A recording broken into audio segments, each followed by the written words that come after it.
Yeah, it's probably a little similar to what I mentioned yesterday, Mary Kay, where at the quarterback position, it's the most important in sports. We'll make a bet or acquire a player that we like if it's the right cost. Andrew Berry drafting Taylan Green to compete with Shedeur Sanders is exactly the kind of move that makes Browns fans stop mid-scroll and say, "Wait, what are we doing now?"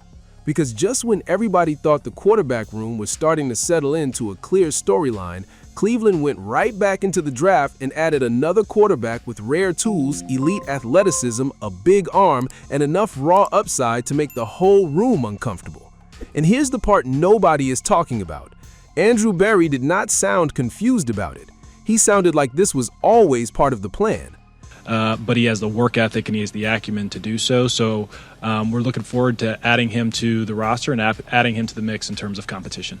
Let's talk about potentially moving Taylan to wide receiver or tight end. He's playing quarterback. He's playing quarterback. Berry was very clear after the pick. The Browns are pleased with where they sit. They feel like they maximized their draft resources. They added rookies, future picks, future flexibility, and then, right when people thought maybe they were done taking swings, they took another quarterback. Taylan Green is not coming in as a receiver. He is not coming in as a tight end. Berry shut that down immediately. He said it straight. He's playing quarterback. That one line alone tells you everything. This is where it gets dangerous, because the Browns are not treating the quarterback position like some protected VIP room anymore. They're turning it into a competition. Shedeur Sanders may have all the attention, the fan base energy, the name, and the viral momentum, but Cleveland just added another young quarterback who can run, throw, and stress a defense in a completely different way. And that means nobody gets to walk into camp comfortable. That being said, there are absolutely areas of his game that he has to clean up. But we are looking forward to working with him and potentially developing him because he does have a really strong makeup, rare physical gifts, and then really the want to improve. Now, Taylan Green is not a finished product. Berry admitted that. He said Green needs polish. He talked about the turnovers. He talked about the areas that need to be cleaned up. But he also made it clear why the Browns were willing to take the bet. Size, elite speed, big arm, maturity, strong makeup, rare physical gifts. That is the kind of language front offices use when they know a player is raw, but they also know the upside is too tempting to ignore. Here's the part nobody is talking about. Berry basically told you the Browns are making calculated bets at quarterback, and honestly, that makes sense. After everything Cleveland has been through at that position, why would they stop taking swings? If the cost is right and the player has traits they like, they are going to add him. That does not mean they hate Shedeur. That does not mean they are replacing Shedeur. It means they are not putting the whole future on one name without creating competition around him. This is where young players usually make a mistake. They hear competition and treat it like disrespect. But in the NFL, competition is normal. If you are good enough, you win the job. If you are not, the league will expose you fast. Shedeur Sanders has to compete. Taylan Green has to compete. Dillon Gabriel has to compete. Whoever else is in that room has to compete. That is how serious teams operate. Nobody should be afraid of that if they really believe they are the guy.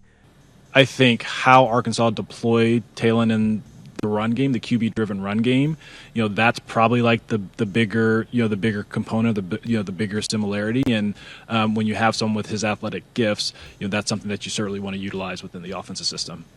Berry also explained the turnover issue with Green in a way that felt pretty honest. He did not pretend 37 turnovers over 2 seasons was nothing, but he did give context. Arkansas played a brutal schedule. The offense was under pressure. The other side of the ball was not always holding up. And when one side of the team is carrying too much stress, quarterbacks can get forced into bad situations. That does not erase the mistakes, but it does explain why the Browns are not just looking at the number and throwing the whole player away. And honestly, that is fair. A turnover problem is serious, but it is not always terminal. Some quarterbacks are reckless because they can't process. Some are reckless because they are trying to save a bad situation every week. Some just need reps, structure, and better coaching. Berry even used the idea of explosive playmakers who can live with some early mistakes if the upside is high enough. That is where the Browns clearly see something in Green. This is where it gets dangerous, because if Green cleans up the turnovers, he becomes a very interesting piece. A quarterback with size, elite speed, and a big arm can change the whole shape of an offense. Defenses have to defend the run game differently. They have to account for quarterback keepers. They have to spy. They have to adjust their pass rush lanes. And if he can also hit explosive throws, now you're not just dealing with a backup, you were dealing with a weapon.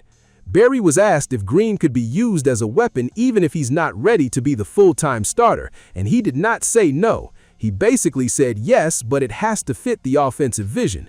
That's important because with Todd Monken in the building, you know the Browns are going to think creatively. They are not just collecting players. They are trying to figure out what this offense can become.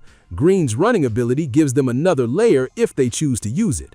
I mean, I think there are a lot of commonalities in college and pro offenses. Maybe I should back up. There's only one Lamar Jackson, so I understand the comparison there, but there's one Lamar Jackson. But Berry also made sure not to overdo the Lamar Jackson comparison. He said there is only one Lamar Jackson.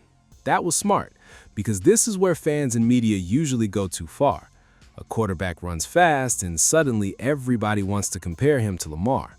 That is not fair. Lamar is one of one. But the Arkansas run game usage does give the Browns something to study. Green can be part of a quarterback-driven run package. He can stress edges, he can make defenses hesitate. That alone gives him value. Here's the part nobody's talking about. Todd Monken's real gift is not just working with mobile quarterbacks, it is adapting to different quarterbacks. Berry basically said that. Monken has coached different styles, different skill sets, different offensive personalities, so the Browns are trusting that if Green has raw tools, Monken can help shape them. That is not a guarantee, but it is a reasonable bet. You give a creative coach a rare athlete and see what he can build.